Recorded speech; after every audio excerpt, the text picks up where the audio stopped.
আসসালামু আলাইকুম, সবাইকে স্বাগত জানাচ্ছি আমরা আজকে লাইভ ক্লাসে। আজকে আমরা বিগত সালের যে নিবন্ধন পরীক্ষা আসে যে গুরুত্বপূর্ণ প্রশ্নগুলো আছে সেগুলো আমরা আজকে সমাধান করব। তো এই জন্য সবাইকে একটু লাইভ ক্লাসটা দ্রুত জয়েন করবে সবাই, এবং সবাই একটু ক্লাসটা সবাই শেয়ার করে দিবেন। হ্যাঁ, আর কেমন আছেন সবাই একটু কমেন্ট করে জানান যে কেমন আছেন সবাই।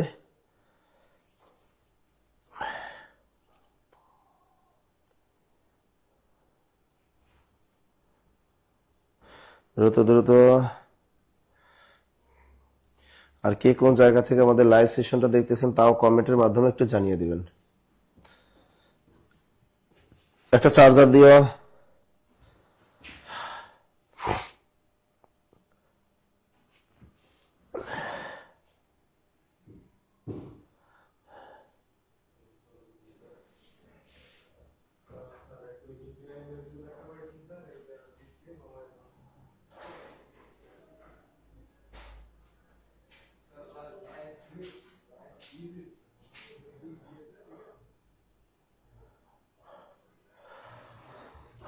আমরা মোটামুটি জয়েন করে ফেলছি। জটফর, সাবিনা, ইয়াসমিন, জান্নাতুল ফেরদৌস, শারমিন জাহান, মানিক, আমাদের মারিয়া নূর, খাদিজা আক্তার, ইমরান হাসান। ইমরান, আসলে ছেলেদের চাকরি লাগে না, ছেলেরা মনে করেন যে তাদের চাকরির দরকার নেই। মেয়েদের যে চাকরি দরকার তা আমাদের লাইভ ক্লাসে দেখা যায় যে মেয়েদের অংশগ্রহণ সবচেয়ে বেশি থাকে।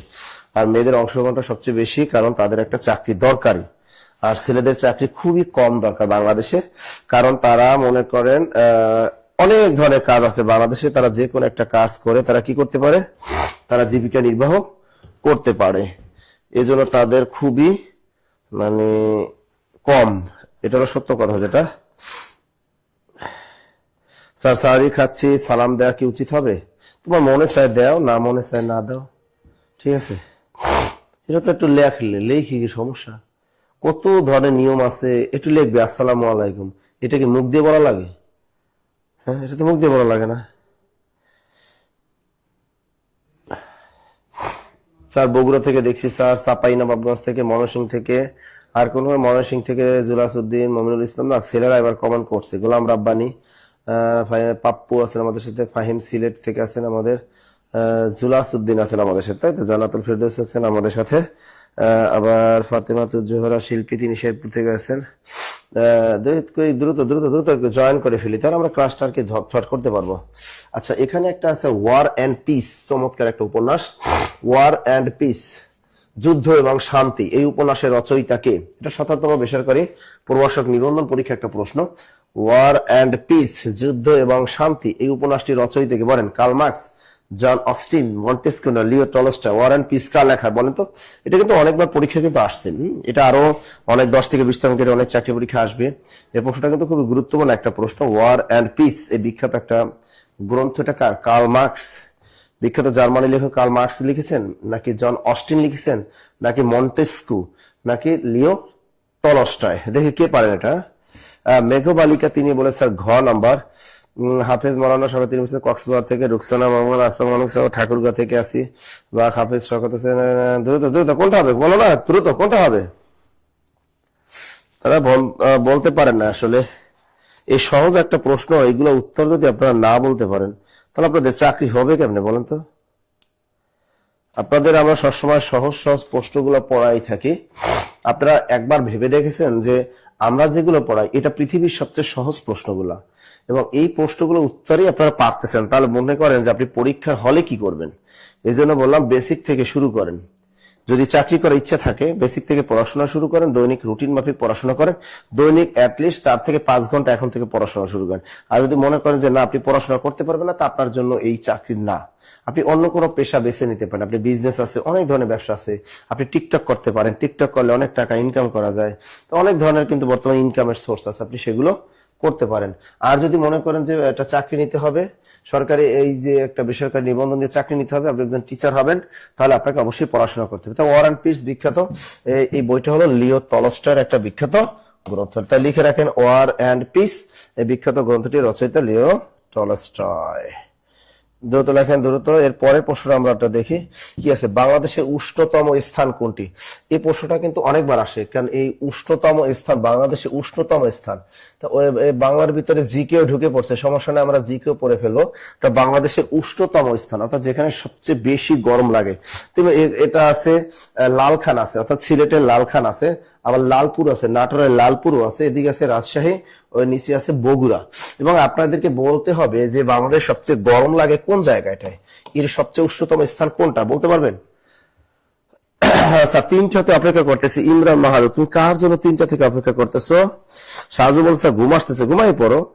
এটা কমেন্ট করার তো দরকার না, তোমার ঘুম আসতেছে, তুমি ঘুমাই পড়ো, দ্রুত দ্রুত। এটা কি হবে? লালপুর, অনেকে বলছে লালপুর। হ্যাঁ, এই যে দেখবেন যে এখানে লাল খান, এই খানদের শাহরুখ খান আর লাল খান আর নায়ক পাতলা খান, এদের এখানে কিন্তু কোনো গরম লাগে না, এদের এখানে গরম লাগে না, সবচেয়ে গরম লাগে এই লালপুর। কোথায়? এই লালপুর। তাহলে বাংলাদেশের উষ্ণতম স্থান কোনটা? এই যে লালপুর। কোথায় এটা? লালপুর, নাটোর। সেটা কোথায়? লালপুর, এই যে লালপুর। আর এই লালপুরটা কোথায়? নাটোরের লালপুর। এই নাটোরের লালপুর, এখানেই বাংলাদেশের সবচেয়ে বেশি গরম লাগে। একজনে কয় রাজশাহী, রাজশাহীতে গরম লাগে। ওরে মিয়া, কই পাও এগুলা? রাজশাহীতে গরম লাগে, রাজশাহীতে ঠান্ডা লাগে, যাই দেখবো ওখানে কাঁথা গায়ে দিয়ে ঘুমাইতেছে মানুষ। তাই বাংলাদেশ সবচেয়ে উষ্ণতম স্থান হলো নাটোরের লালপুর। আর যদি বলা হয় বাংলাদেশ সবচেয়ে ঠান্ডা কোথায়, এটা হলো সিলেটের লালখান। এটা হলো সিলেট, এটা হলো সিলেটের লালখান। এখানে এখানে বাংলাদেশের মানে কি, এখানে সবচেয়ে ঠান্ডা এলাকা বা কম উষ্ণতম স্থান হলো সিলেটের লালখান, আর সবচেয়ে গরম হলো নাটোরের লালপুর। হয়ে গেল, এটা চমৎকার জিনিসটা আসে পরীক্ষা আছে। দেখি এটা, এই প্রশ্নটা দেখি আমরা। এখানে কি বলেছে যে বাংলা ভাষার মূল উৎস কি? এখানে বলছে হিন্দি ভাষা আছে, বৈদিক ভাষা আছে, উড়িয়া ভাষা আছে, অনার্য ভাষা। তো এখানে আসলে বাংলা ভাষার মূল উৎস কি? দেখো, বাংলা ভাষার মূল উৎস কি বলতে পারবা? বাংলা ভাষার মূল উৎস একটা হলো ইন্দো ইউরোপীয়, ইন্দো ইউরোপীয়। ইন্দো ইউরোপীয় থেকে কি আসছে আমাদের? ইন্দো ইরানীয়, ইন্দো ইরানীয়। এখান থেকে আসছে ভারতীয় আর্য, ভারতীয় আর্য। তো এখান থেকে আসছে প্রাকৃত ভাষা, এখান থেকে এসেছে প্রাকৃত ভাষা। প্রাকৃত ভাষা থেকে দুটা ভাষার জন্ম, একটা আমাদের বাংলা ভাষা, একটা আমাদের বাংলা ভাষা, আর একটা হলো আমাদের অসমিয়া ভাষা, আর একটা হলো আমাদের অসমিয়া ভাষা। তার বাংলা ভাষা উৎপত্তি হয়েছে কোথা থেকে? এই প্রাকৃত ভাষা থেকে। বাংলা ভাষা উৎপত্তি হয়েছে কোথা থেকে? এই প্রাকৃত ভাষা থেকে। তা অপশনে দেখো কোথাও কিন্তু এটা নেই, হিন্দিও নাই, বৈদিকও নাই, উড়িয়াও নাই, অনার্যও নাই, আসলে কোনোটাই উত্তর নাই। তবে এরকম যদি বিপদে পড়েন, এই প্রশ্নটা যদি আবার আসে, সেক্ষেত্রে কাছাকাছি উত্তর আসে এই অনার্য ভাষা। কোনটা আসে?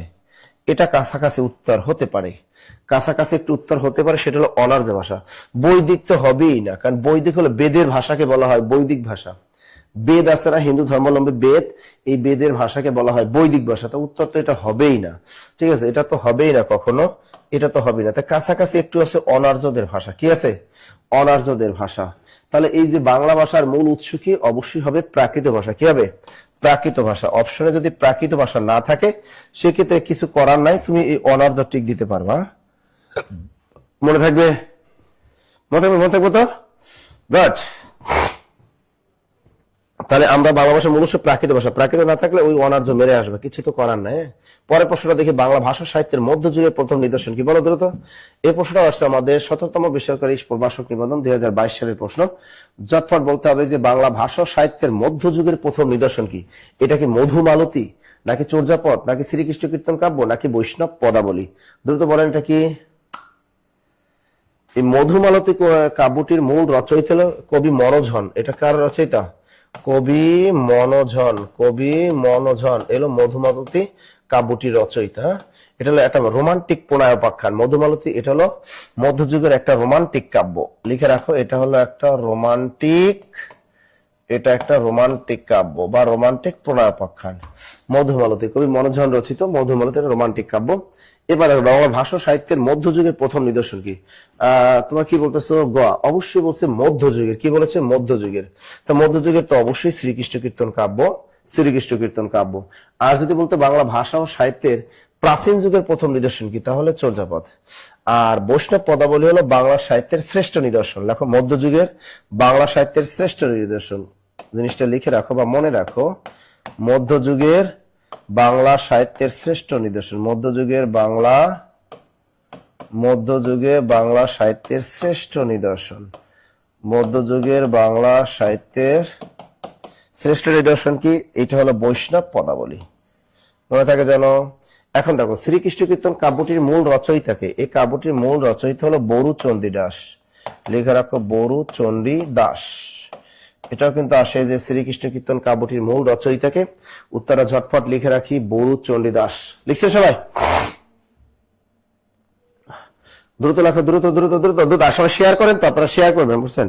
এই যে এত কষ্ট করে মানে আমরা আপনাদেরকে ক্লাসগুলো নিচ্ছি, তার বিনিময়ে কি করি?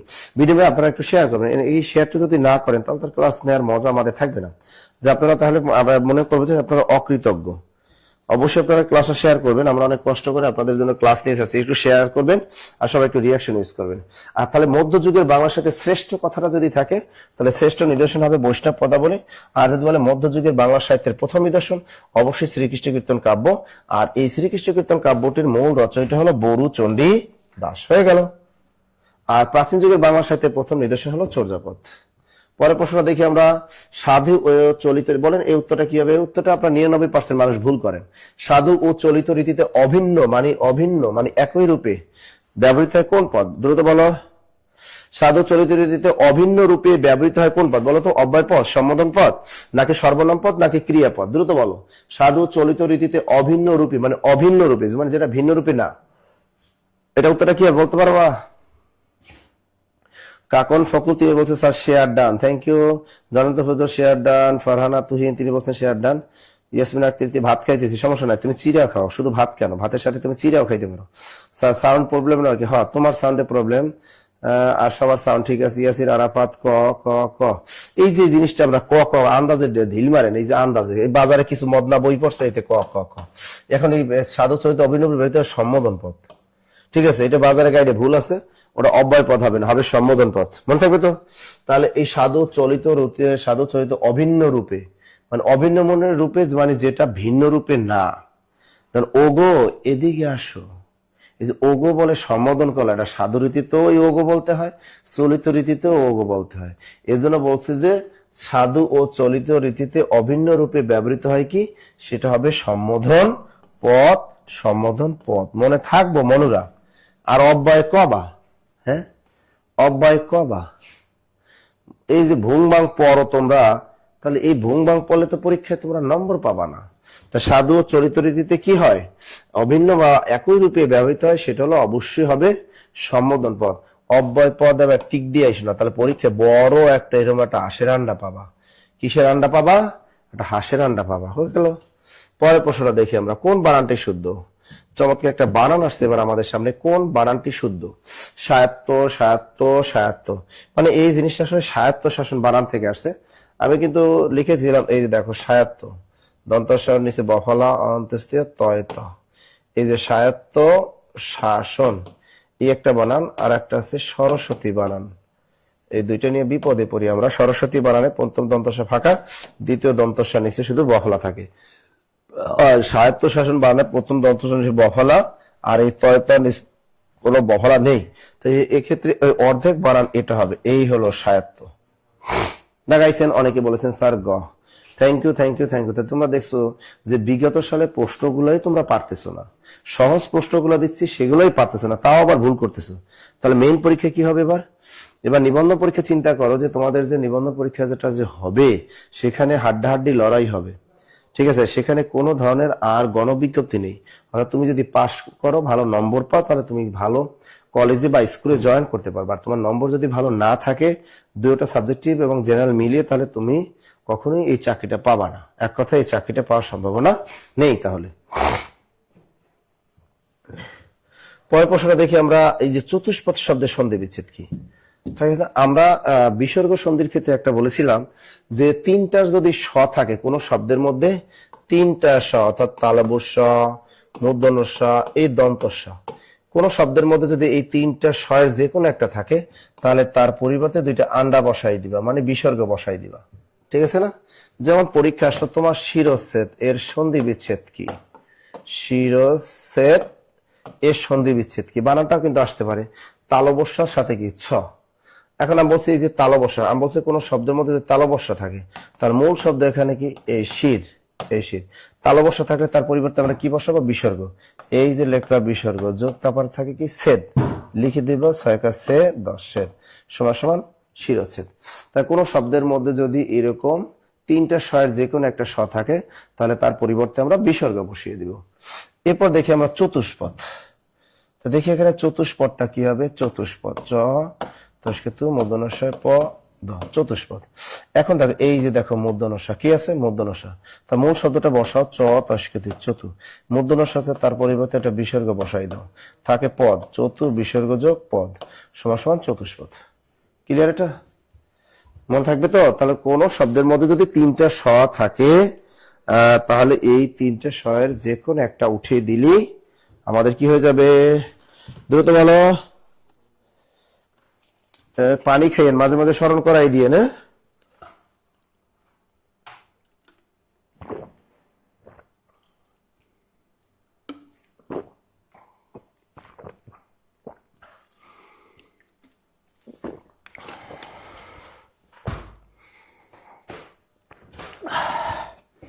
নিচে সবাই চতুষ্পদ। ওকে, এরপর যদি আপনাকে আর একটা বানান আমি দিই, এটা দেখেন ধ ধনু ষষ্ঠ অনুষ্ঠ ধনুষ্টঙ্কার, ধনুষ্টঙ্কার। দেখেন মাঝখানে কি আছে, মূর্ধন্যস্ব কি আছে, মূর্ধন্যস্ব। মূল শব্দ মেনে রাখো, মূল শব্দ ধনু, এই মূর্ধন্যস্ব আছে পরিবর্তে বিসর্গ, ধনু বিসর্গ যোগ কি হবে টঙ্কার, টনস্ব টং কার টঙ্কার। ধনুষ্টঙ্কার বানানটা কিন্তু বাংলা একাডেমি অভিধানে কিন্তু এরকম। হ্যাঁ, আর পুরাতন বোর্ড বইয়ে এই ধনুষ্টঙ্কার বানানটা দেয়া আছে এভাবে, দেখো ধনু ষষ্ঠ অমুকাঙ্কা আকার, এভাবে ধনুষ্টঙ্কার ছিল। এখন আর বর্তমানে এরকম ধনুষ্টঙ্কার নেই, বর্তমানে ধনুষ্টঙ্কার বানানটা অনুস্বর দিয়ে লিখতে হবে। লিখেছো সবাই? স্যার আপনি এটা কি লিখেছেন, একটু টাইপিং ভুল স্যার, সময় বেশি নাই, যা খাওয়ার খেয়ে নিন। হ্যাঁ, যা খাওয়ার খাইয়ে লাও, আশেপাশে যা আছে সব খাইয়ে ফেলাও। যেহেতু সময় বেশি নাই, একজনে কইছে স্যার আশেপাশে যা আছে সব খাইয়ে ফেলাই, মনে যা চায় সব ধুমাইয়া খাইয়ে ফেলাও। এবার বলছে পাপে বিরত থাকো না। আর আমরা জানি কোন শব্দের মধ্যে এই বিরত কথাটা যদি থাকে, একটা সোরামি বুদ্ধি আছে, কোন সব বাক্যের মধ্যে পরীক্ষার হলে যদি এই বিরত কোনো একটা শব্দ থাকে, শব্দটার নাম কি বিরত, তাহলে এত ভাবার টাইম নেই, অপাদানে টিপ দিলে হয়ে যাবে। কি অপাদানে টিপ দিলে হয়ে যাবে।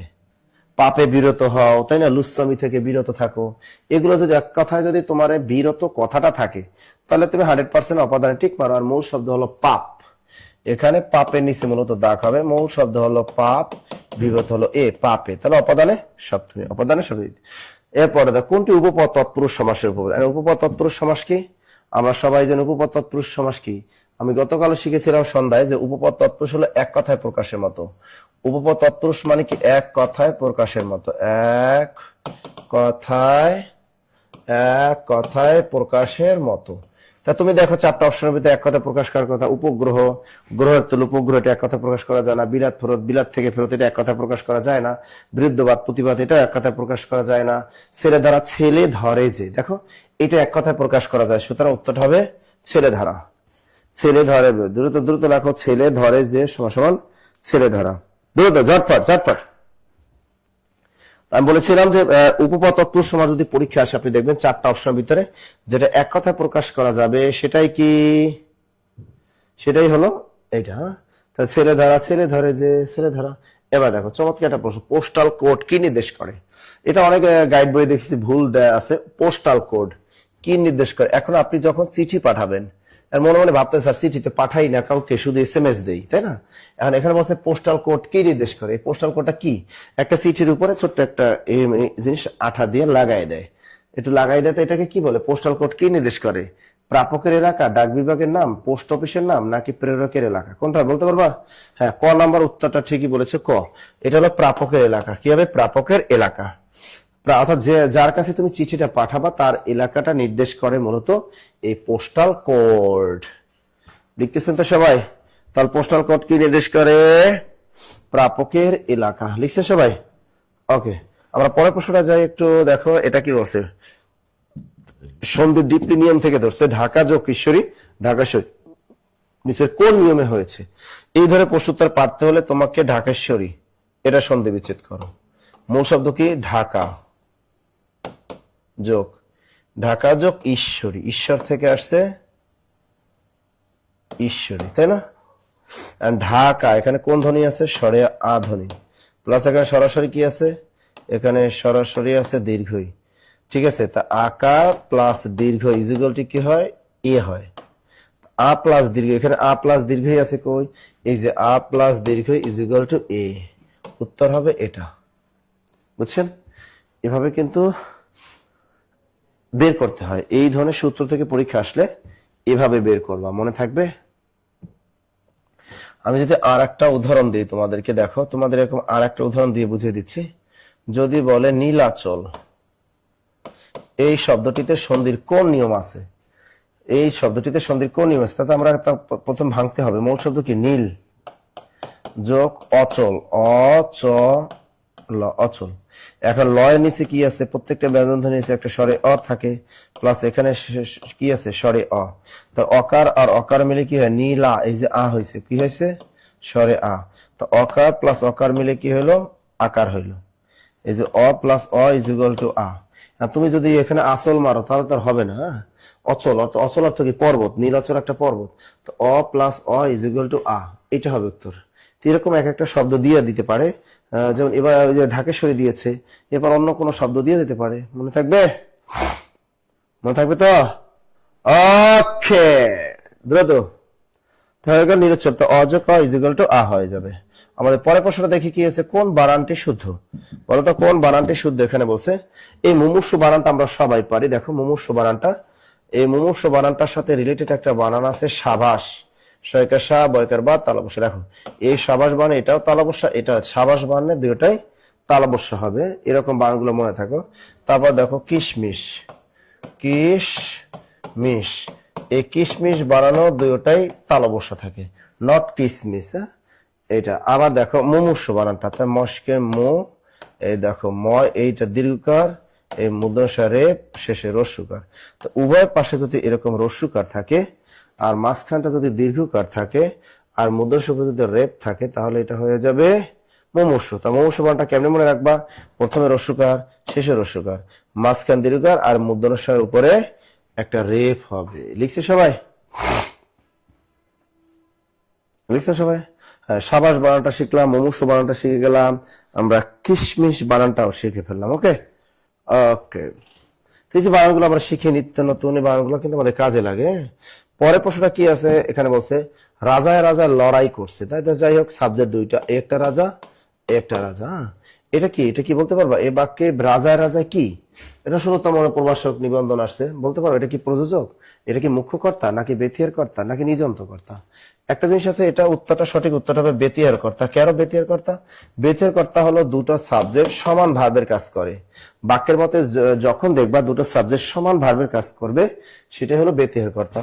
যেমন আমি যদি বললাম স্বামী স্ত্রী কি করে, স্বামী স্ত্রী কোলাকুলি করে, কি করে, স্বামী স্ত্রী কোলাকুলি করছে, স্বামী স্ত্রী কোলাকুলি করছে। তাই কথাটা যখন বললাম স্বামী স্ত্রী কোলাকুলি করছে, তো এখানে দেখো সাবজেক্ট কিন্তু দুইটা, এই একটা স্বামী আর এই একটা স্ত্রী, পাশাপাশি দুইটা সাবজেক্ট কিন্তু, তাই না? তাই দুইটা সাবজেক্ট দেখো সমান কাজ করছে। এখানে কোলাকুলি করার কাজটা এই স্বামীও করে স্ত্রীও করে। একজন কিন্তু সোজাই একদম দাঁড়াই থাকে না, যে না আমি করবো না, আমি তোমার সাথে কোলাকুলি করবো না, এরকম কিন্তু না। দুইজনকে আসো আসো বুকে আসো, এই যে দুইজন কোলাকুলি করে, তাই এইটা সাবজেক্ট, দুইটা সাবজেক্ট কিন্তু সমান ভাবে কাজ করছে। সুতরাং এটাই হলো বেতিহার কর্তা। রাজা রাজা লড়াই করছে, শেয়ানে শেয়ানে কোলাকুলি করে, ভাইয়ে ভাইয়ে বেশ মিল, ঠিক না? বাঘ মহিষ এক ঘাটে কি খায়, এক ঘাটে জল খায়। এই জিনিসগুলো হলো বেতিহার কর্তা। মনে থাকবে, মন থাকবে। বাঘ মহিষ এক ঘাটে পানি খায়, এক ঘাটে জল খায়, এক ঘাটে ভাত খায়, এক প্লেটে ভাত খায়। ওই আরেকজন স্বামী স্ত্রী মারামারি করছে। রমজান মাসে আমি কইলাম কোলাকুলি করে, তোমরা কইছো মারামারি করে। খালি নেগেটিভটাই দেখো, পজিটিভটা দেখো না। স্বামী স্ত্রী মারামারি করে, এই নেগেটিভটাই ভালো দেখো। তুমি কই দেখছো স্বামী স্ত্রী মারামারি করে? স্বামী স্ত্রী কোলাকুলি করবে, এরা মারামারি করবে, এটা বলো। রমজান মাসে স্বামী স্ত্রী যদি মারামারি করে, তার রোজা হবে? কি যে কও রে, হ্যাঁ, এটা কোনো দরকার? আরেকজন রমজান মাসে কোলাকুলি কি দরকার? কেন রমজান মাসে কোলাকুলি করতে আল্লাহ নিষেধ করছে নাকি? আল্লাহ কইছে যে না রমজান মাসে কোলাকুলি করা যাবে না? আল্লাহ কইছে? তোমরা যে কি বলো না, তোমরা করবা খালি কোলাকুলি করবা প্রেমিক প্রেমিকা, এইটা মজা হইতো। তোমরা করবা প্রেমিক প্রেমিকা যদি কইতাম তাহলে ওইটা ভালো লাগতো, যেটা বৈধ না। এটা হচ্ছে কোনটি ধ্বনি বিপর্যয়ের উদাহরণ? বলো। ধ্বনি বিপর্যয়ের আরেকটা বর্ণ বিপর্যয়। তাই এই ধ্বনি বিপর্যয় আবার কোন পরীক্ষা বলতে পারে নিচের কোনটি বর্ণ বিপর্যয়ের উদাহরণ? বর্ণ বিপর্যয়। তা ধ্বনি বিপর্যয় আরেক নাম কি? বর্ণ বিপর্যয়। এটা কি হবে? এটা চেনার উপায় হলো দুটো শব্দের মধ্যে দুটো ধ্বনি পরস্পর জায়গা বদল করবে। তাহলে লেখো শব্দের মধ্যে দুটো ধ্বনি। চেনার উপায়, শব্দের মধ্যে দুটো ধ্বনি পরস্পর জায়গা বদল করবে। কি করে? পরস্পর জায়গা বদল করবে। তা শব্দের মধ্যে দুটো ধ্বনি পরস্পর, দ্রুত দ্রুত দ্রুত, শব্দের মধ্যে দুটো ধ্বনি পরস্পর কি করবে? জায়গা বদল করবে। তুমি দেখো এখানে বড় দাদা বড়দা না, এখানে কোনো জায়গা বদল করে না, কিছু এটা জায়গা বদল করে না। এইটা দেখো, এটা উত্তর, এটা ঠিক আছে, তাই না? এটা ঠিক আছে। তুমি দেখো এখানে পিশাচ, পশকের পি, শয়কার সাত, পিশাচ, এই প্রথম ধ্বনিটা কিন্তু ঠিক থাকবে, এ কোনো চেঞ্জ হবে না। এখন এই চয়কার চা, এ তালা বসা শেষে যাবে, ঠিক আছে? পিশাচ হয়ে যাবে কি? পিশাচ। পরস্পর জায়গা বদল করবে জাস্ট। হ্যাঁ, আবার দেখো নস্কা, এই প্রথমে ন ঠিক থাকবে, কয়কার কা, এই যে নকশা, তা ন ক তালা বসা, নকশা হয়ে যাবে কি? হবে ন স করে নস্কা, তা নকশা হয়ে গেল নস্কা। তো এই ন ঠিক থাকবে, এই তালে বসা মাঝখান ঢুকবে আর ক শেষে যাবে। তো এরকম যদি শব্দের মধ্যে দুটো ধ্বনি পরস্পর যদি জায়গা বদল করে তাহলে সেটা ধ্বনি বিপর্যয় অথবা বর্ণ বিপর্যয়। যেমন লাফ, লাফ, এটা কি হবে? ফ আগে চলে আসবে, ল শেষে চলে যাবে। তা শব্দের মধ্যে দুটো ধ্বনি পরস্পর যদি জায়গা বদল করে তাহলে আমরা সেটা কি বলবো? ধ্বনি বিপর্যয় অথবা বর্ণ বিপর্যয়। লিখছো সবাই? হ্যাঁ, রিক্সা হয়ে যাবে রিস্কা। এটা ভেরি ভেরি ইম্পর্টেন্ট, কিন্তু ধ্বনি বিপর্যয় অনেক চাকরি পরীক্ষায় আসে এটা। পরেরটা দেখো, যোগরূঢ় শব্দ কোনটি? যোগরূঢ় শব্দ। তা যোগরূঢ় শব্দ 1 নম্বরে হলো যৌগিক শব্দ, 2 নম্বরে রুর বা রুরি শব্দ, 3 নম্বরে হলো যোগরূঢ় শব্দ। তো যোগরূঢ় শব্দ টেকনিকটা কি? বলদ, রাজপুত, পঙ্কজ মহাযাত্রা করে জলধির কাছে গেল। তো টেকনিকটা আমরা কিন্তু অনেকবার লিখে দিয়েছি আপনাদেরকে পেইড ব্যাচের ক্লাসে। তো পেইড ব্যাচের ক্লাসে এগুলো কিন্তু আমরা অনেকবার লিখিয়ে দিয়েছি। তার বলদ কি শব্দ? বলদ অবশ্যই যোগরূঢ় শব্দ, রাজপুত যোগরূঢ় শব্দ, পঙ্কজ যোগরূঢ় শব্দ, মহাযাত্রা যোগরূঢ় শব্দ, জলধি এটা হলো যোগরূঢ় শব্দ। লিখছে সবাই? তাড়াতাড়ি লিখছে সবাই? ওকে, গুড। হ্যাঁ, জায়গা বদল করলে ধ্বনি বিপর্যয় অথবা বর্ণ বিপর্যয়। গুড, আপনি তো ভালোই পারেন।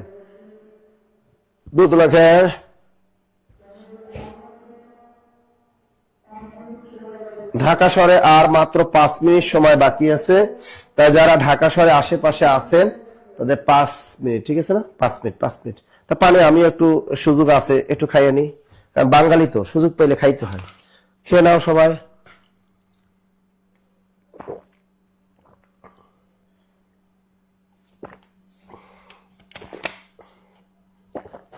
তাহলে উত্তর কোনটা হবে বলো? পঙ্কজ। উত্তর পঙ্কজ। তাহলে কি হবে? উত্তর পঙ্কজ হবে। পঙ্কজ, এই যে পঙ্কজ আছে, তার যোগরূঢ় শব্দ টেকটিকের ভিতর থেকে আসে, বাইরে থেকে আসবে না। পরেরটা দেখি আমরা, বাংলাদেশ সংবিধান কতটি ভাষায় রচিত? বাহ, এটা জিকে ঢুকে পড়ছে। যাই হোক, জিকে ঢুকে পড়লেও আমরা পারবো। বাংলাদেশ সংবিধান কতটি ভাষায় রচিত বলতে পারবা?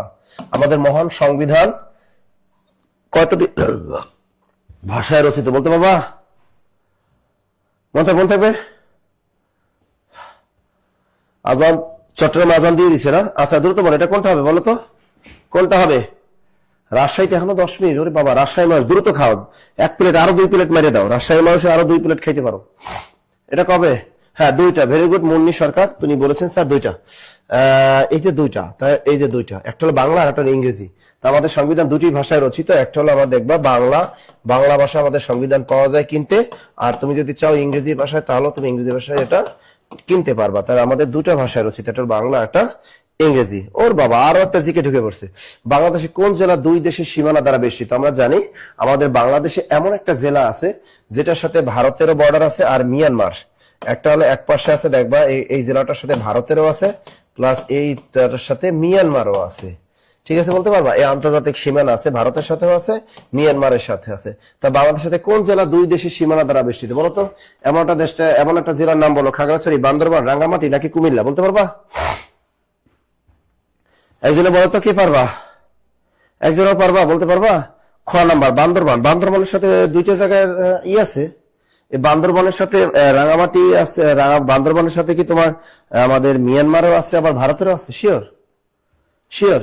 হ্যাঁ, আচ্ছা লিজা বলছে রাঙ্গামাটি, তা রাঙ্গামাটি। আয়সা বলছে রাঙ্গামাটি। লিয়াকত কাদরি তিনিও বলছে রাঙ্গামাটি। যেহেতু অধিকাংশ মানুষ রাঙ্গামাটি বলছে, আমি আর সাদা মাটি বলবো কেন? তাহলে আমিও রাঙ্গামাটি বলে দিই, এ রাঙ্গামাটি। সেটা কথা, এ রাঙ্গামাটি। ঠিক আছে, আমি আর সাদা মাটি বা পিঙ্ক কালারের মাটির কথা আমি বলবো না। তোমরা যেহেতু মাটির কথা বলছো, আমিও রাঙ্গামাটির কথা বলে দিলাম। এটা পিঙ্ক কালারের মাটি না, রাঙ্গামাটি লাল রঙের মাটি যেটা, এটাই হলো রাঙ্গামাটি। এটার সাথে মাশাআল্লাহ ভারতেরও আছে, মাশাআল্লাহ আমাদের মিয়ানমারের আছে। এই জন্য রাঙ্গামাটিকে বলা হয় বাংলাদেশের কোন জেলা দুই দেশের সীমানা দ্বারা বেষ্টিত? হয়ে গেল। পরের প্রশ্ন দেখি আমরা, ভূকম্প। ও বাবা, এবার কি বলছে দেখো, এর ভিতরে জিকেও ঢুকে গেছে।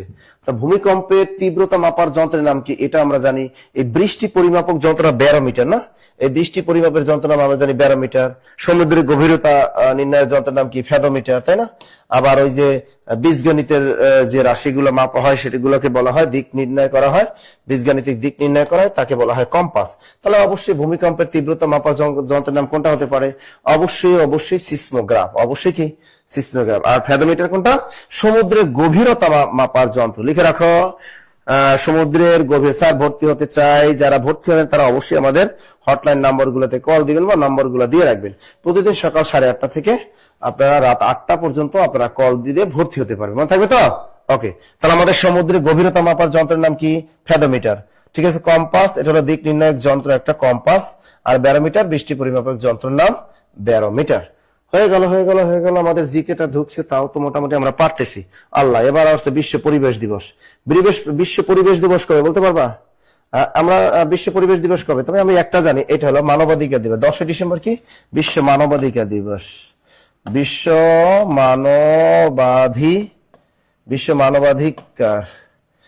মানবাধিকার দিবস। তা বিশ্ব মানবাধিকার দিবস কবে? বিশ্ব মানবাধিকার দিবস হলো 10 ডিসেম্বর। আর 8ই মার্চ কি? বিশ্ব নারী দিবস। 8ই মার্চ কি?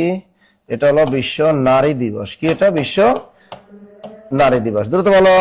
তাহলে দুইটা তোমরা পারছি। এখন থেকে 5ই জানুয়ারি 5ই জুন। তা যেহেতু তোমরা বলছো স্যার 5ই জুন, তাহলে উত্তরটা 5ই জুনই হবে। তাহলে বিশ্ব পরিবেশ দিবস কবে? এটা আমরা পারলাম। বিশ্ব পরিবেশ দিবস পালিত হয় 5ই জুন। 10ই ডিসেম্বর কি? বিশ্ব মানবাধিকার দিবস। আর 8ই মার্চ বিশ্ব নারী দিবস। বিশ্ব নারী দিবস। তাহলে 5ই জুন হলো বিশ্ব পরিবেশ দিবস। লিখে রাখো, এই বিশ্ব পরিবেশ দিবসটা আসতে পারে, যে কোনো পরীক্ষা আসতে পারে। দ্রুত। পরের প্রশ্নটা কি? দ্রুত বলো। এই রত্ন, এই যেবার বাংলা ঠিক আছে। রত্ন থেকে রতন হওয়া সন্ধি সূত্র কোনটা? রত্ন থেকে রতন, এটা কি অপিনীতি হবে? না, অপিনীতি তো হবেই না, কারণ অপিনীতি মানে কি? অপিনীতি মানে রস্যই অথবা রস্য। তো এখানে রস্যই আছে কোথাও? নাই, তাহলে এটা কেটে দাও। অবিশ্রুতি মানে কি? সাধু থেকে চলিতর মতো, এটাও কেটে দাও। সাধু থেকে চলিতর মতো। এবার দেখো স্বরসঙ্গতি কি?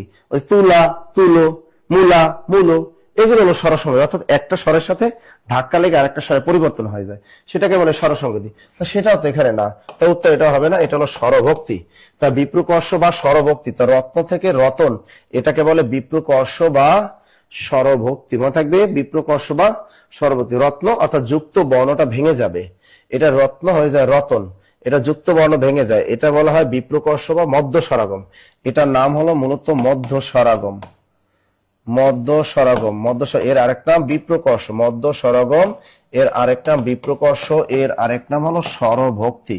তা প্রশ্নকর্তা অনেক দুষ্ট, সেই দুষ্ট প্রশ্নকর্তা তিনি চালাকি করে যদি বলতো মধ্য স্বরাগম তাহলে ইজিলি পারতা, চালাকি করে দিছে স্বরভক্তি। তা এই তিনটা জিনিস একই জিনিস কিন্তু, অর্থাৎ আপনি দেখবেন এখানে একটা যুক্ত বর্ণ থাকবে, সেটা এখানে ভেঙে যাবে। যেমন ফিল্ম, এখানে গেলে হয়ে যাবে ফিলিম, ফিলিম হয়ে যুক্ত বর্ণ ভেঙে যাবে। এরকম দেখো গ্রাম, এই যুক্ত বর্ণ ভেঙে যাবে, হবে গয়কার গে রয়কার রাম গ্রাম।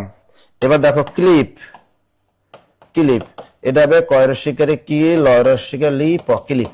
এই যখন রত্ন, এটা হবে রতন রতন, এই যুক্ত বর্ণ ভেঙে যাবে। তাহলে মধ্য স্বরগম বিপ্রকর্ষ বা স্বরভক্তি হলো যুক্ত বর্ণ সবসময় ভেঙে যায়। যুক্ত বর্ণ কি হয়? সবসময় ভেঙে যায়। দ্রুত লেখো। 22 এপ্রিল বিশ্ব ধরিত্রী দিবস, এখানে কি ধরিত্রী দিবস আসছিল? আসে নাই তো। আচ্ছা, এটা বুঝছেন তো সবাই? তাহলে মধ্য স্বরগম বিপ্রকর্ষ বা স্বরভক্তি লিখছেন সবাই? লিখছেন তো? ওকে, পরের প্রশ্নটা আমরা একটু ঝটপট দেখি। আরে কই গেল, কই গেল, কই গেল? হ্যাঁ, তাহলে এটা মনে থাকবে তো। এরকম কিন্তু দেয়া থাকতে পারে। আরে কই গেল? প্রীতি আমাদের থাকতে পারে কি? প্রীতি, এরকম প্রীতি থাকে। এটা যদি থাকে তাহলে এভাবে দিবা পি রি। এটা হলো মধ্য স্বরগম বিপ্রকর্ষ বা স্বরভক্তি।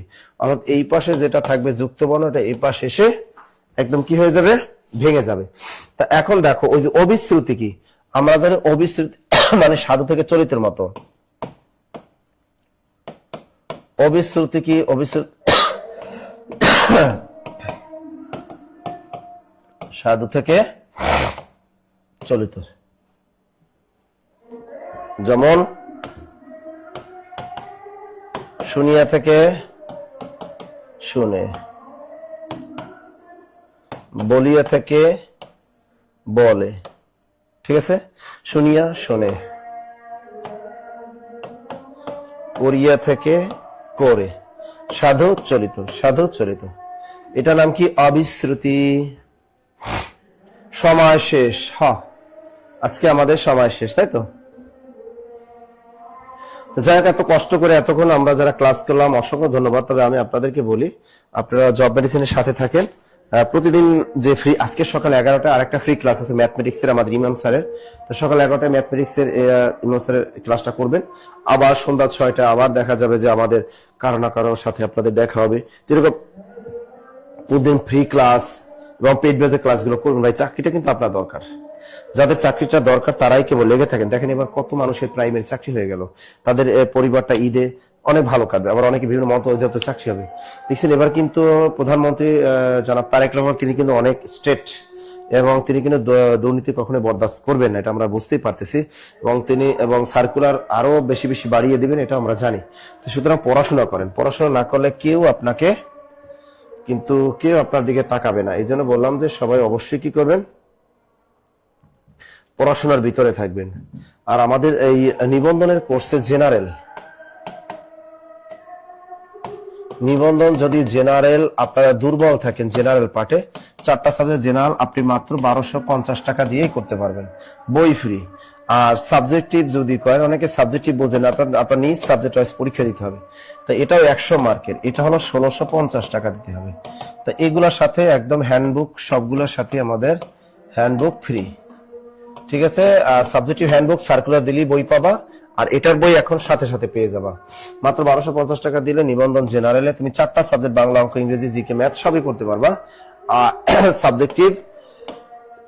সাবজেক্টিভে এটা 1650 টাকা পে করে তুমি হ্যান্ডবুক একদম ফ্রি পাবা। ঠিক আছে, তা এইরকম স্যার আমরা যোগাযোগ করবো কোন নাম্বারে? এই যে দেখো 01901519501, এই যে নাম্বারগুলো আছে, এই নাম্বারগুলোতে তোমরা হটলাইনে কল দিবে, মনে থাকবে। এটা কল দিবে প্রতিদিন সকাল 8:30 থেকে একদম রাত একদম 8টা পর্যন্ত। আর যদি তোমাদের কোনো আর্থিক সমস্যা থাকে তাহলে আমাদের একটা ওই যে গুগল ফর্ম দেয়া থাকে, ওই গুগল ফর্মটা অবশ্যই তোমরা কি করবা? এটা কিন্তু এই যে গুগল ফর্মটা পূরণ করে দিবা, ঝটফট গুগল ফর্মটা পূরণ করে দাও। ময়ূরা ভূতে সবরির ঘাড় মটকাবেন স্যার, পদার্থ বিজ্ঞান বিষয় ব্যক্তি হাইলাইটস কবে দিবেন? আমার তো বলতেই পারতো, হাইলাইটস তো সার্কুলার দিলে, সিলেবাস দেয় নাই তো। সিলেবাস দিলে তোমরা সব বই পাবা। আমরা কোনো বই আমরা কিন্তু এখনো দেইনি, যারা বই পাবা সিলেবাস দিলেই বই পাবা, মনে থাকে জানো। এই যে সাবজেক্টিভের বই আপনাদের সিলেবাস দিলেই পাবা। বাংলাদেশে কেউ কিন্তু এখন বই দিবেন আপনাদের, সিলেবাস দিলে বই পাবা, সিলেবাস দিলে হ্যান্ডনোট বই পাবা, মনে থাকবে। এটা নিয়ে প্রতিদিন তোমরা কেন এই কমেন্ট গুলো করা যায়? এগুলো করবে যারা মূর্খ, যারা কিছুই বোঝে না তারা, মনে থাকবে। হ্যাঁ, ইসলাম শিক্ষার কোর্স আছে, কিন্তু ঠিক আছে। এই দেখো সাবজেক্টিভের বই সিলেবাস না দিলে তোমার কে বই দেবে বলো? বাংলাদেশে এমন কোন কোম্পানি আছে তোমাকে একটা বই বানাই দিবে? কারণ কি, আমাদের বই সবই রেডি, বই রেডি, কিন্তু সিলেবাসটা বসাতে হবে না। সিলেবাসটা না দিলে তো কখনোই এটা সম্ভব না, কারণ এই স্টাইলে পরীক্ষা তো আগে কখনোই হয় নাই। যাদের আর্থিক সমস্যা থাকবে অবশ্যই ওই যে ফর্মটা পূরণ করবে। স্যার আমি ভর্তি ছিলাম, আমাকে যারা ভর্তি ছিল তারা একটু ডিসকাউন্ট পাবা, তারা আমাদের হটলাইন নাম্বারে কল দিবা। মনে থাকবে স্যার স্কুল 2 ক্লাস হয় না কেন? স্কুল 2 ক্লাস হবে না, স্কুল 2 বাতিল। স্কুল 2 তো বাতিল করা হয়েছে, বাংলাদেশ সরকার স্কুল 2 বাতিল করে দিছে, অর্থাৎ সেখানে এইচএসসি পাশের সার্টিফিকেট যারা ছিল তারা বাতিল। অনার্সে যারা আছেন তারা আবেদন করতে পারবে শুধু। আর ক্লাস হয়তো তুমি পারো, গতকালও তো ক্লাস হয়েছে, গতকালও তো ক্লাস হলো, তোমরা কি আজকেও তো ক্লাস আছে, ক্লাস হয় না কে বললো? আমাদের কোনো ক্লাস হয় না বলতে কোনো সাউন্ড হবে না, ঠিক আছে? প্রতিদিন ক্লাস হয়। এইটা ঠিকই কইছো যে জব না পেলে স্যার সবই মূর্খ, বাস্তব কথা। তুমি যে পড়াশোনা করো, তুমি যে মেধাবী, তুমি যদি চাকরি না পাও তা সবাই বলবে তুমি হলো আস্তা মদ না, বুঝছেন? আর তুমি যদি চাকরি পাও তা সবাই তোমার ভাববে তুমি একজন মেধাবী, এবং বলবে যে আমাদের উপজেলার মেধাবী মুখ, মেধাবী সন্তান। তুমি যদি চাকরি পাও, ঠিক আছে, কৃতি শিক্ষার্থী তোমাকে বলবে যে অমুক থানার কৃতি শিক্ষার্থী, ঠিক আছে, এটা বলবে তোমাকে। আর তুমি যদি চাকরি না পাও তা তোমাকে বলবো ওই এলাকার মদ না, ওই এলাকার সবচেয়ে মদ না। ওকে, যাই হোক, আমরা সবাই নামাজে যাব। ভালো থাকবেন, সুস্থ থাকবেন, এই শুভকামনা। দেখা হবে আবার আপনাদেরকে সাথে। আল্লাহ হাফেজ।